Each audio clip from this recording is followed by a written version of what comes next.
Guys, today I am going to recap the second part of My Chubby Princess, but if you haven't seen the previous part then definitely watch it. You will find its link in the description and on the I button. So let's get started. Mu Wushwang gets furious when the masked man challenges her. She is ready to attack him with her creepy kittens and turn him into dust. The masked man is shocked to see that she could summon the 5-class demonic beasts and asks her who on earth she is. Wushwang sagaciously tells him that she is his master. It's time for the masked man to escape, and so he diverts her attention towards the prince, saying that she should first take care of him as he seems to be dying. Long Moshin is in terrible pain as the poison takes effect on him. Wushwang checks his pulse to see how he is doing. The masked man wonders if there must be something wrong with this woman, but now his priority is to get the space stone. He snatches away the stone and tells her that a stone could never compare with her husband. Mu Wushwang is confused for the moment because she wants to stop the masked man, but she can't leave her prince alone.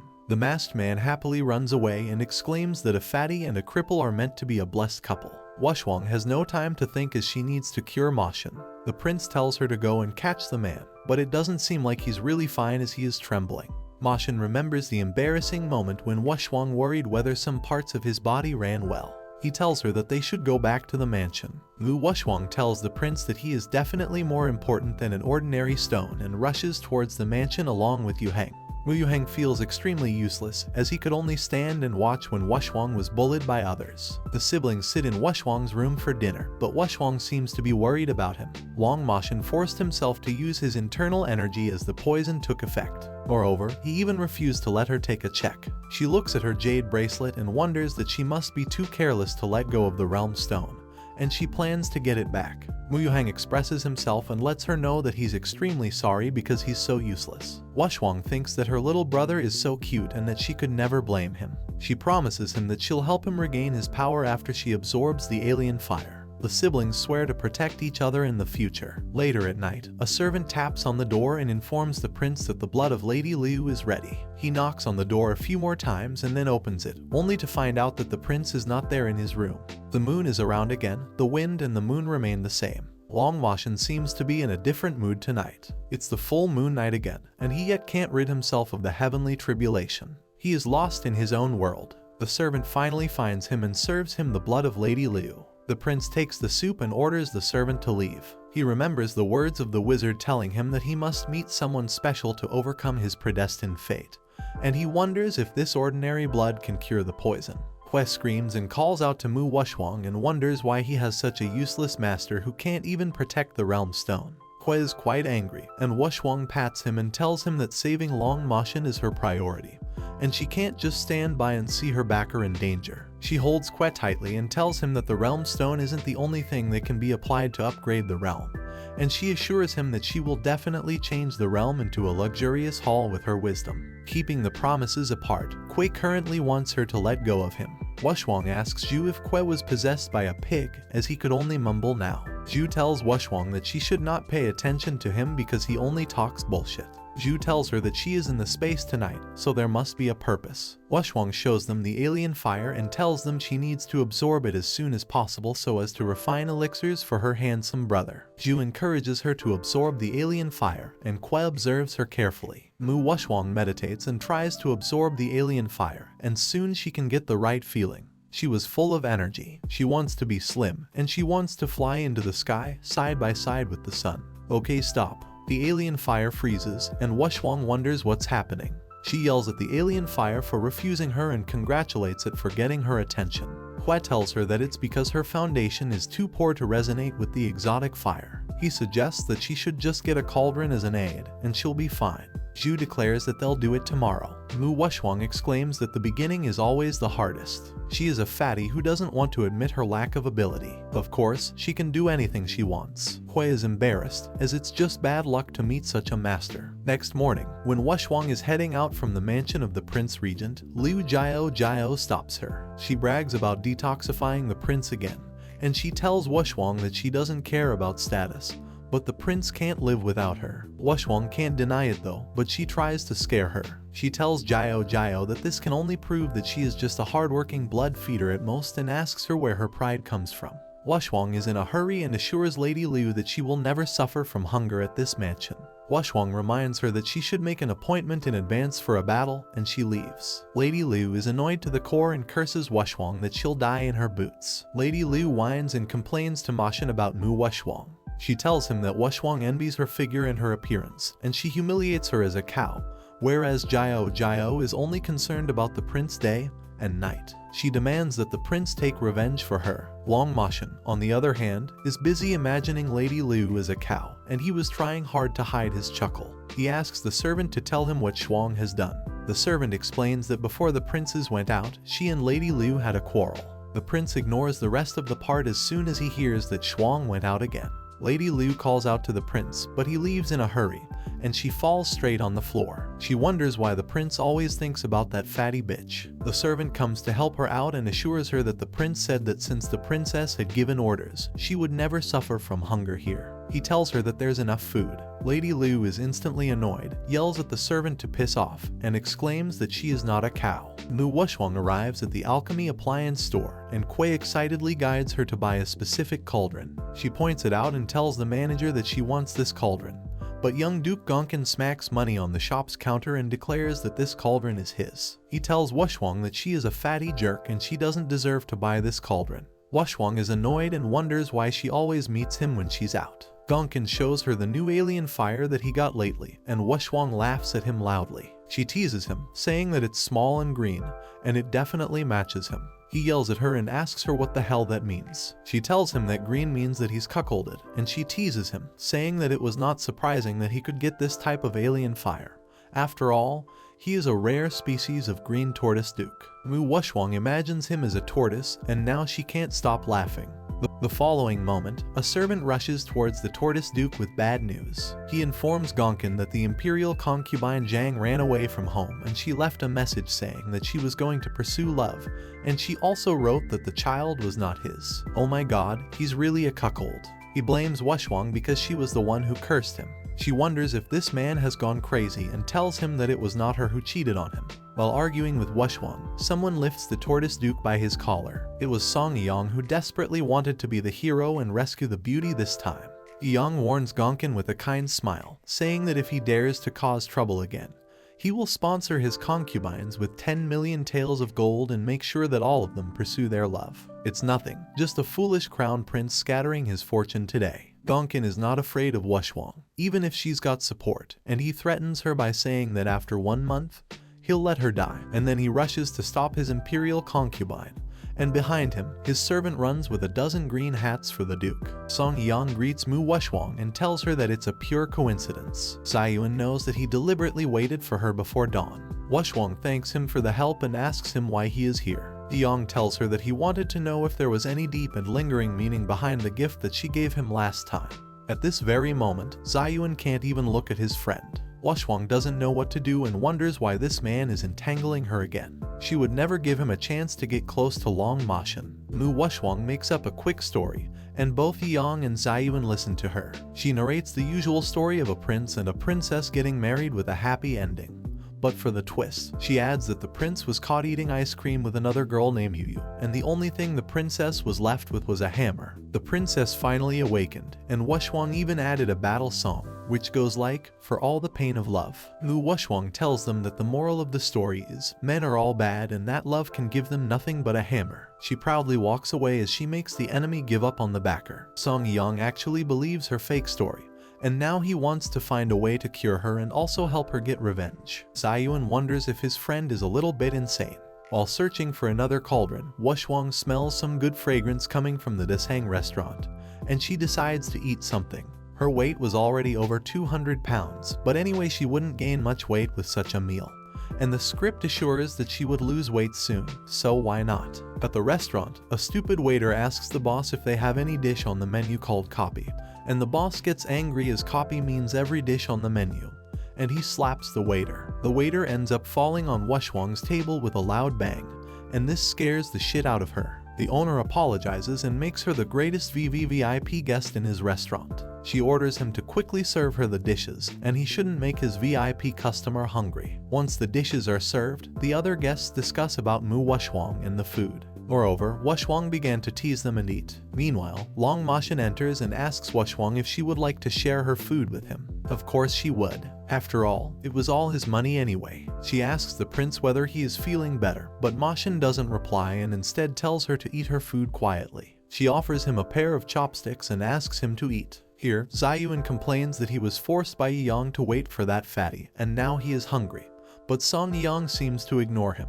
He's busy looking at his funny belly when he spots the prince sitting next to her. He wonders why Long Mashin is sitting next to his funny belly and if he's the one who hurt her. Long Mashin at once recognizes Song Yang, the crown prince of Dongchen state. Both Song Yang and Long Mashin recognize each other simultaneously, and Mashin quickly changes his behavior. He gets intimate with Wushwang and wants to feed her a piece of braised pork. Wushwang seems to back off as she can eat it herself. She then realizes that there must be something unusual going on. She looks around and spots Yang and Zayuan blushing, and she wonders why they are here. Mu Wushwang finally figures out that it's not just unrequited love, they had been in a relationship before. The prince was trying to make Yang jealous by treating her well. She adds her tricks and behaves like a cute and obedient lover, but then she needed some reward after putting up this act. Wushwang tells the prince that she needs a suitable cauldron to absorb the lotus alien fire. Song Yang bangs his hand on the table with anger and wonders that, besides betrayal, he even forces her to be a slave.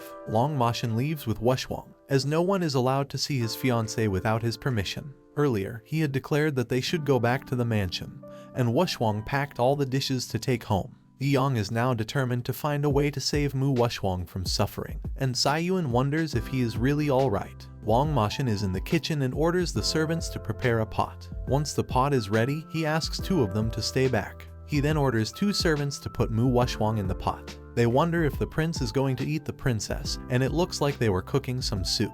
Fresh food often only needs to be simply cooked. Suddenly, Kui appears and calls Wushwang stupid. Zhu tells her that she should not be afraid, as this pot is the best for absorbing alien fire. Wushwang can't believe that the prince responded to her request so quickly. She then asks the servant to go and call her beauty brother, as she is going to show him how to stew herself. Long Mashin admires his princess happily, and then another servant informs him that they have got news about the realm stone he is looking for. Long Mashin is at his study when the servants come and inform him that the princess has been cooking in the pot for 3 days. The prince asks whether she has admitted her mistake or not. One of the servants cries out, saying that the princess has passed away. Hang on, this guy just got the wrong script. The servant next to him hands this guy the right script, and he says that the princess has risen up into the sky. Long Mashin comes to visit Wushwang, and she's busy taming the alien fire, and she finally does it. The whole place lights up and shines. Lu Wushwang flies from the sky like an angel, and the prince can't take his eyes off her. Long Mashin holds her in his hands, and he asks her if she is acting like the heavenly goddess. Wushwang denies it and tells him that he doesn't need to be so flattering as she is just a lightning ball. Mashin tells Shuang that she's too thin to be a ball. Mu Wushwang succeeded in losing weight, and she rushes to check herself. The prince finds her even more lovely now that she's thin. With alien fire in her body, she is as light as a swallow. It seems that she can cure the root cause of her stunning brother right away. A servant rushes towards her with some bad news, but Wushwang doesn't notice her. They both banged into each other with a thud. The servant seems to be flustered, and she informs the princess that someone tried to break into Mingju court and even got Master Yuheng injured. Wushwang hurriedly runs towards the Mingju court and finds her little brother lying on the ground. She picks him up and asks him about what exactly happened, where he got hurt, and who hurt him. A voice comes over, saying that Wushwang even cares about the dumb, no wonder she's so cheap. It's Princess Tianxiang. She's arrogant, self-centered, and the younger sister of Zai Menkang. Wushwang recognizes that she's the sister of the fourth prince and wonders why all the rubbish-like people in the world are related. Anyway, as it happens, she has just absorbed the alien fire, but she hasn't had the chance to try it out. Mu Wushwang will never hesitate to pursue the prey that comes for her. Princess Tianxing directly orders Mu Wushwang to hand over the red lotus fire in the palace. Wushwang had bought the red lotus fire with money, and she asks Tianxing when it became hers. Tianxing tells her that the red lotus fire was seen by her palace early in the morning, and that day Wushwang didn't go out for something. She was the first one to get on the ground. She sums up by saying that Wushwang would really pick a good time, but everything in this world is distinguished by respect and inferiority. Princess Tianxing gives Wushwang an option and tells her that if she bows her head, calls her courtiers, and hands over her things obediently, she may suffer less. Before the princess opens her mouth again, Wushwang gives her a taste of the red lotus fire. Tianxing gets furious as the smelly girl dares to make her beautiful hair look like this. Wushwang was just giving her a different type of fire. Tianxing is shocked to see that Mu Wushwang actually absorbed the red lotus fire and wonders how it is possible. She orders her maidservants to grab Wushwang because she dared to get involved with what the princess wants. She wishes to put Wushwang into the alchemy furnace and burn her into ashes. The maidservants rush toward Wushwang but stop midway as she attacks them. Wushwang asks Tianxing if that's all she's got, and she complains, saying that the person she brought doesn't seem to be good enough. Tianxing warns Wushwang that she shouldn't be proud as her weakness is now in her hands. She orders her servants to hurt Wushwang's maidservant and to take the life of her trash brother. Before Wushwang could say anything, Long Mashan enters the scene and tells Tianxing to let him go. The princess informs her uncle emperor that Mu Wushwang committed the crime of hurting her maidservants. She tells him that for such a bitch who doesn't know what to do, the prince still speaks for her. Long Mashan reminds Tianxing of his temper, and he orders her servants to let go of Yuheng immediately. They push him towards the ground, and Tianxing hits Yuheng so badly that he spits blood from his mouth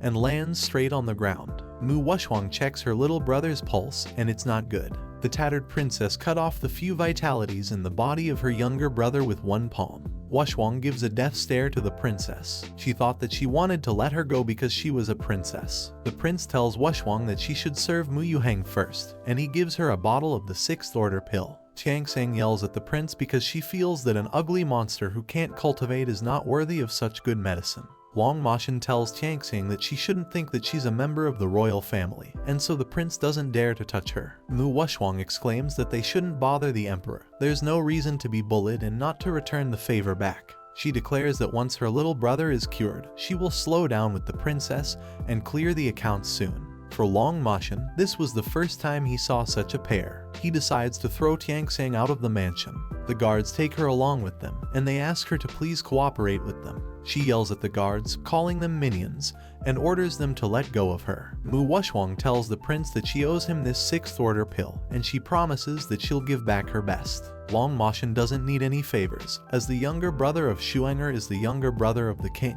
so of course he had to save him. Wushwang seems to be thrilled, but no matter what his purpose is, he saved the life of her beautiful younger brother today. Shuang has written down his kindness, and she must report it in the future. She asks him for a favor to help her to the end and says that he should take care of Yuheng along with her. Mu Yuheng rests in Long Mashan's room, and the doctor examines him. He tells them that one day is almost over, but Master Mu's body may not be able to hold it anymore. Long Mashan seems to be angry and tells the doctors that even though he has a 6th order life continuation pill, that is not useful here. The doctors explain that Mu Yuheng has already taken a 6th order life continuation pill once, and if he takes it again, he will be backlashed by the power of the medicine. Long Mashan burns with anger looking at the inability of these doctors. He threatens them, and they tremble in fear. The other officials gather around and inform the prince that the lower officials knew about a pill called the biking pill that could save young Master Mu. But this is impossible as the pill of biking has been lost since ancient times. They add up, saying that even the main ingredient, that is the fire spirit flower, has disappeared tens of thousands of years ago. They beg for forgiveness, as there's no other way than by kingdom, or else it won't be possible to save young Master Mu. Due to their incompetency, the prince orders the servants to take them away. Wushwang rushes towards Mashan, saying that those people are innocent. The prince notices that his Shuang has lost weight again. Mu Wushwang knew that time was limited, so she worked hard without resting in the space for 3 days and 3 nights. Hui and Zhu were worried about her, as if she continues, her body will be overwhelmed. Wushwang knows that 3 damn hours have passed in the outside world and her little brother is still waiting for her help. And the very next moment, it's done. The pill was ready, and Quest seems to be finally satisfied with his master. Mu Wushwang feeds the medicine to her little brother, and the officials are shocked to see the biking pill. They wonder how it was possible, as it has been lost for thousands of years. They discuss about Mu Wushwang being a descendant of the fairy, and they apply a few theories and facts to it. Mu Yuheng eventually wakes up, and the following moment, he coughs up blood. Wushwang asks him if he is okay, and he tells her that he feels pretty good. With this, its second part ends here. So if you like the video, then hit that like button and leave a comment for the next part. Most important, subscribe and press the bell icon for notification. Rest I will meet you in new video. Till then, bye.